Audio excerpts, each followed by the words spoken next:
Hello, everybody, and welcome to Luna's podcast. I am Luna, as you probably imagine. And today I'm just gonna introduce you to me, basically. We're introducing ourselves. Because Popcast, a little bit behind the name is because I'm gonna be talking everything and anything pop culture here. Um, and I'm just going to be telling you a couple of the fandoms I'm in and how I got myself into them and like an introduction to like my music taste basically and what I'm going to be talking about, like some of my favorite songs. So come with me on this wonderful journey of a first episode. A shout out to Bella for giving me, my friend Bella, who's going to be on a later podcast. Just watch out for that.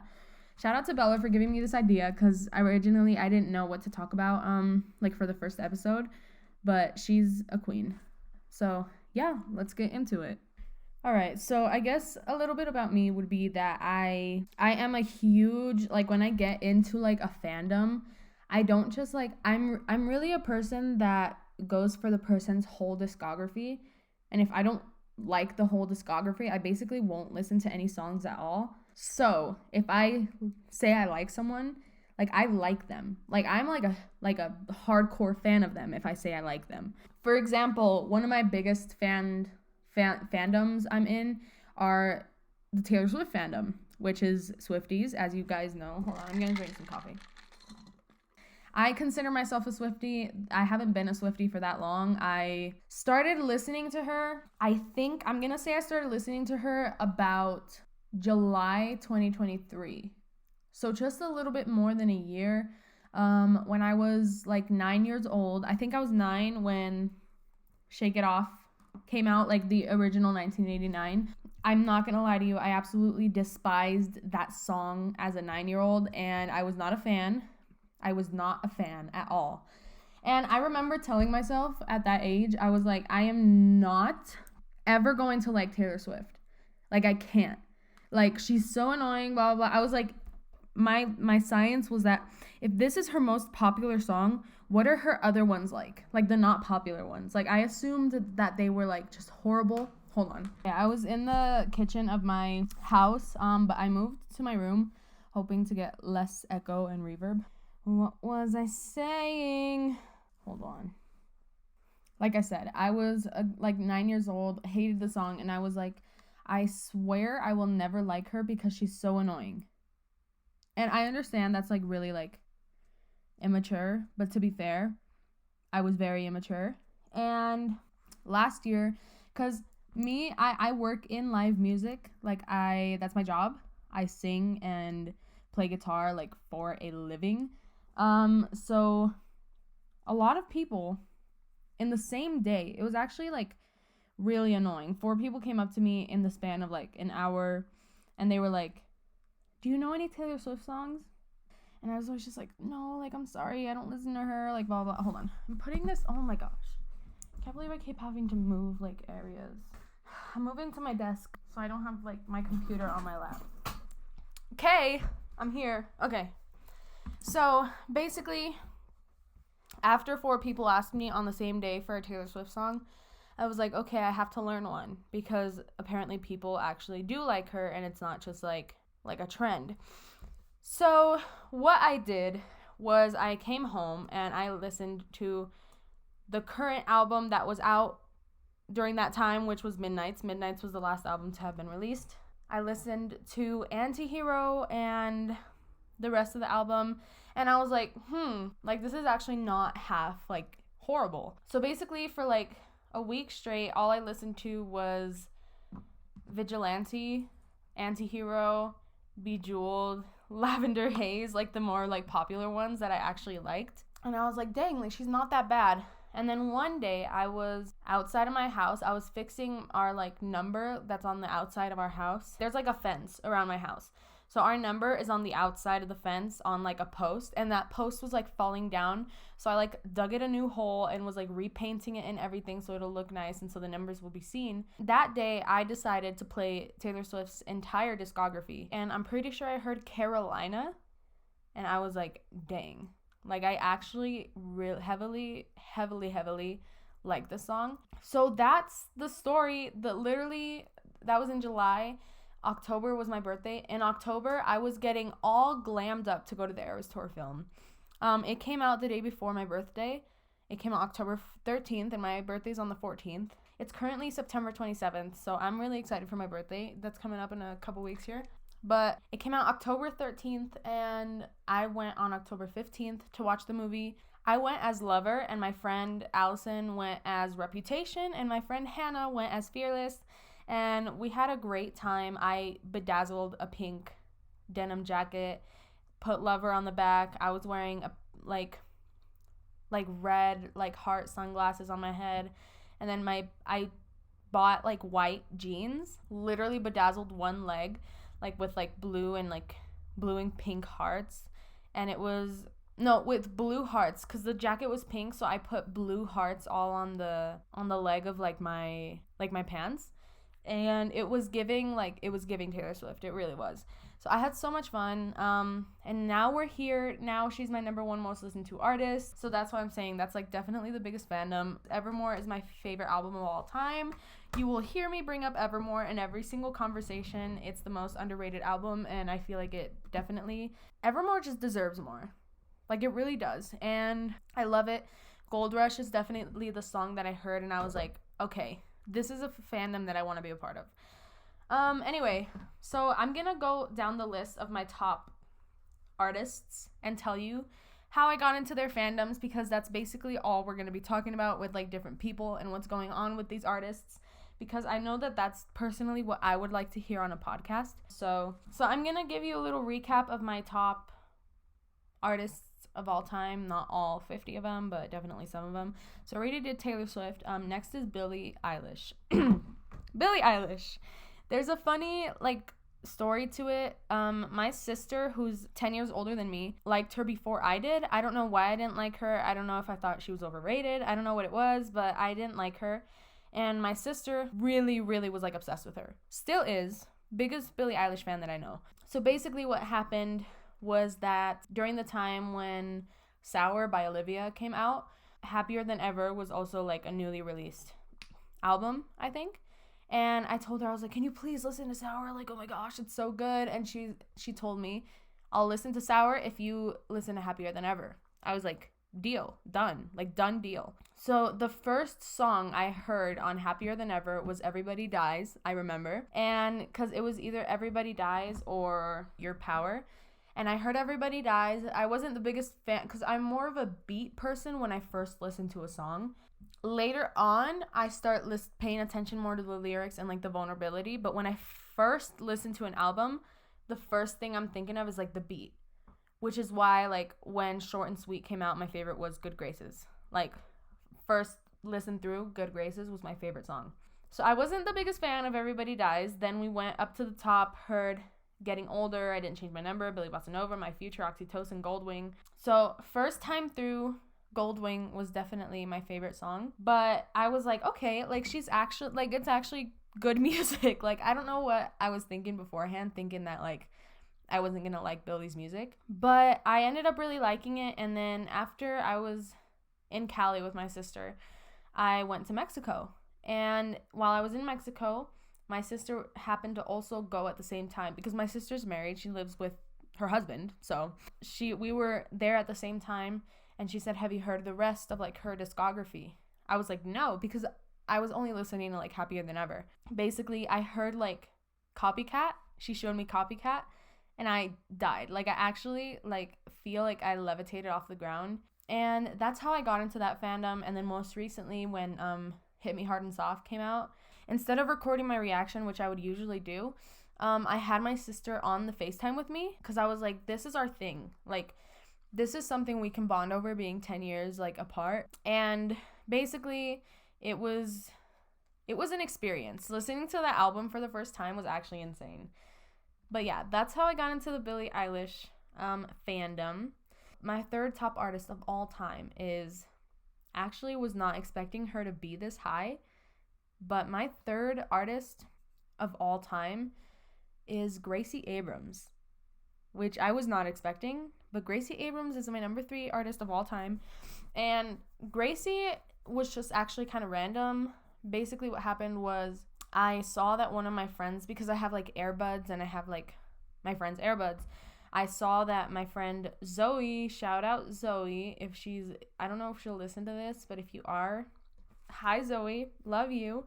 I saw that Zoe was listening to a song on This Is What It Feels Like. And I was like, oh, Gracie Abrams, never heard of her. I added her songs to my playlist. I never listened to them. Literally never, ever, ever listened to them. But I don't know, one random freaking Tuesday in like February, like of this year, I was like, I'm gonna listen to her whole discography. Like just out of nowhere.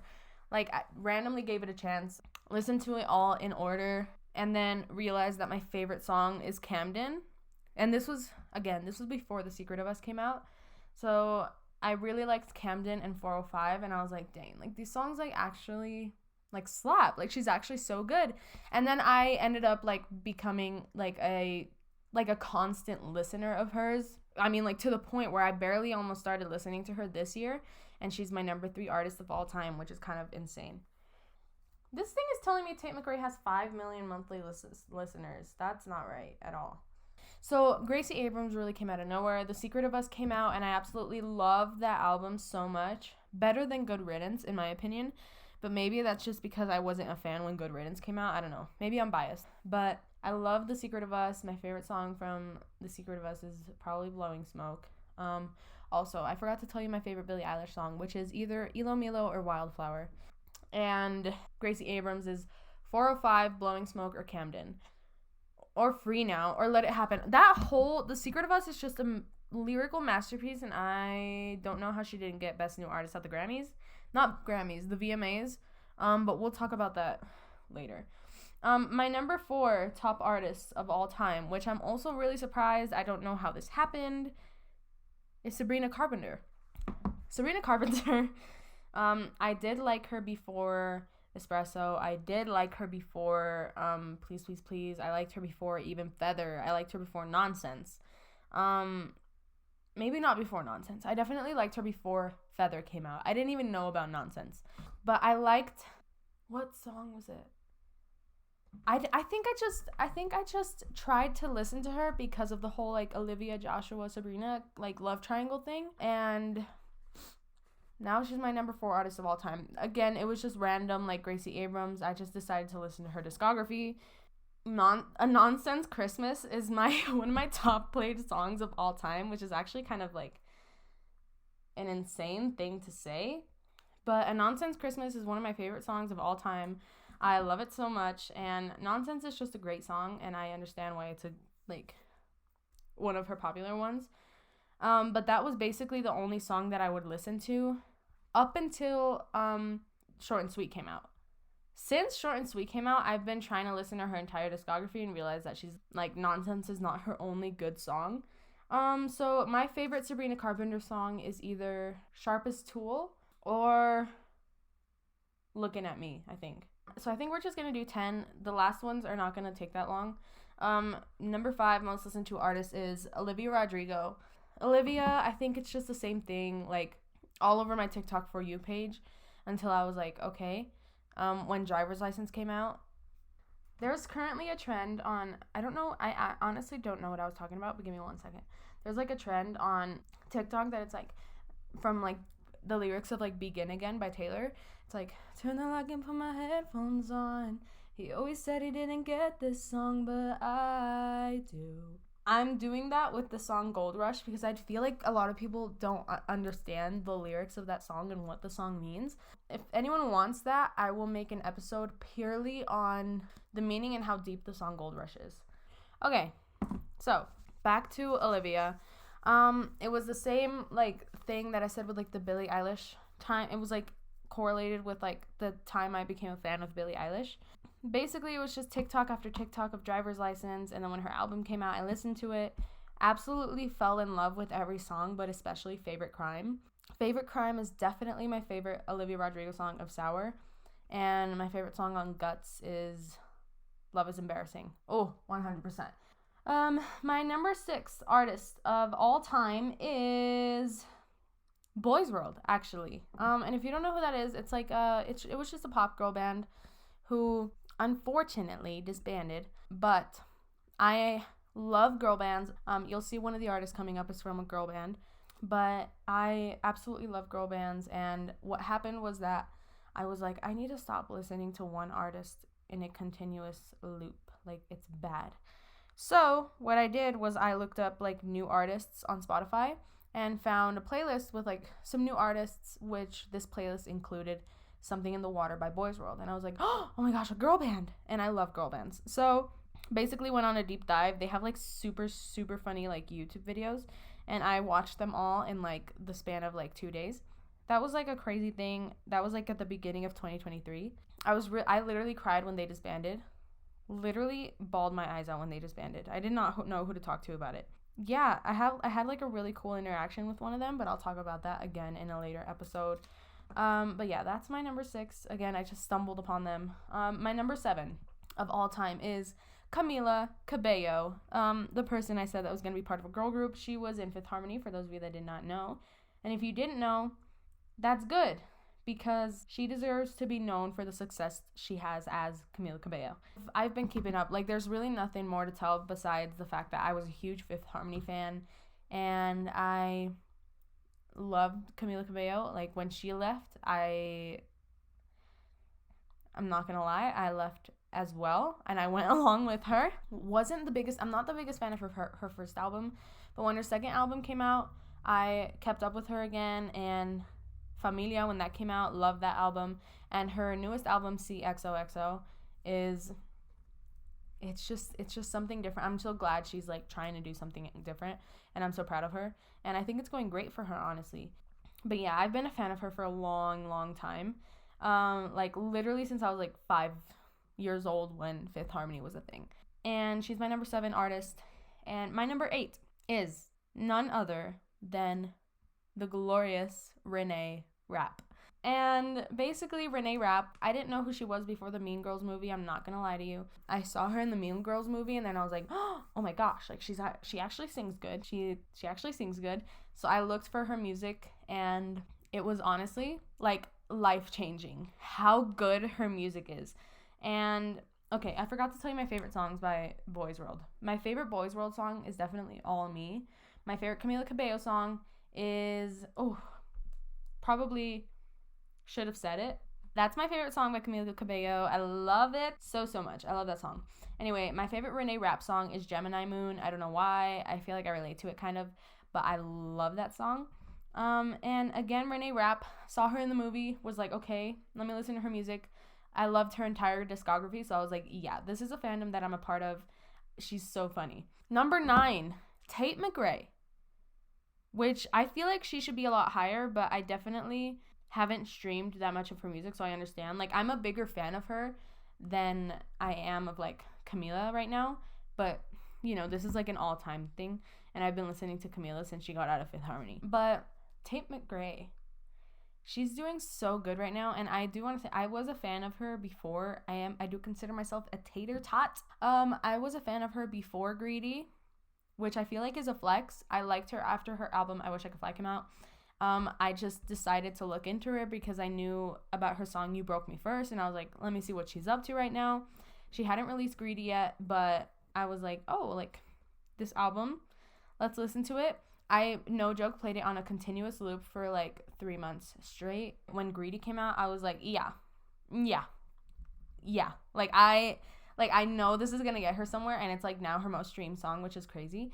And then Exes came out. I was like, this is a bop. Her album came out, Think Later. I'm not gonna lie, I didn't like it when it came out, but I currently love that album, and I was gonna go see her on July 14th. But the problem is that I had no one to go with me. I literally asked one of my friends. She said, like, straight up just said no, she won't go to a Tate McRae concert. So I didn't have anyone to go with me at the time, which was like really sad. But it is what it is, I guess, or whatever. But that's how that came about. And my favorite song by Tate McRae is, I don't know. I don't think I have a song of hers that I like constantly play. I think her whole discography is just so good that I listen to all of them. I think definitely What's Your Problem? What's Your Problem from I Used to Think I Could Fly, or freaking Calgary. Calgary. Let me show you I'm gonna play a little part of Calgary so you guys could get it, okay? That's like a crazy lyric. I thought that I was getting better. No, I got better at pretending, which is like insane to me. She's such a lyricist. Tate, are you okay? And then she releases It's Okay, I'm Okay. Anyway, my number 10 artist is none other than Ariana Grande. And is there a pattern that we see here? Yes. Glitter gel pen, 100%. I'm happy with it. I don't care if my music taste is exactly the same as 90% of the population. I don't care. I love them. Ariana Grande, again, like since she came out of Nickelodeon, I liked her. But I definitely started listening to her more after I didn't like Sweetener, so I kind of skipped that era. But my sister showed me the song POV from the album Positions. Positions came out, and I loved that album, and because of that I started listening to her other albums that I missed after I was I don't think I'm going to listen to her anymore. And then when this album came out this year, Eternal Sunshine, it was like actually cultural reset, I feel like. My favorite Ariana Grande song, it has to be In My Head, I think, from Thank You Next, or 6:30 from Positions, or I think Eternal Sunshine, literally. Like, I love Eternal Sunshine, like just the song Eternal Sunshine. It's such a bop. But yeah, those are my top 10 artists, and then I'm gonna do 3 honorable mentions, and here they are. Harry Styles, One Direction, go all in one. Love them, love them, but I just feel like I like girly pop music more than boy pop music. Also, Harry Styles needs to release music. When he releases music again, he will climb the charts of my artists. Do not worry. Harry Styles is an honorable mention. My second honorable mention here is actually gonna be Why Don't We? And I started listening to them when I was playing softball my 8th grade year. Because some friends from the softball team introduced me to them and became just as obsessed as they were. And my third honorary mention is going to be Zach Bryan. Zach Bryan is actually, Amanda, if you're listening to this, there's no way Amanda listened to the whole thing, but if she did, I love you, Amanda. Zach Bryan is already my 13th most listened to artist of all time, if you're proud of me. He's the only country person that I listen to. My friend Amanda and my friend Hannah got me into him. So maybe we'll have them in on an episode where we talk about Zach Bryan. I don't know. But Zach Bryan is going to be my third honorary mention. My favorite song from Harry Styles is Sunflower Volume 6 or Satellite. My favorite Why Don't We song is probably Stay.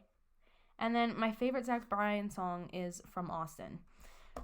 And that is just an introduction of me and all the artists that I listen to, and maybe some of these things we're going to continue talking about in a later episode. But because this is basically what this podcast is, Popcast is going to be about pop culture. So that's basically what we're going to be talking about all the freaking time. So if you have any artists that you think I would like based off of my glitter gel pen girly pop music, let me know. I'm going to be linking a thing somewhere. I don't know where to link things. I don't know how to do this completely yet. But we're going to be linking some things down here when I figure it out. So you can let me know what my next podcast should be about. But yeah, you all have a wonderful day. If you listen this far, I love you. And remember, if you're here and I ever get famous, you were here first. You were here for the first podcast. And if you know me in real life, no, you don't. You didn't hear this. And maybe don't look me in the eyes if you see me in person. Okay? Okay, bye.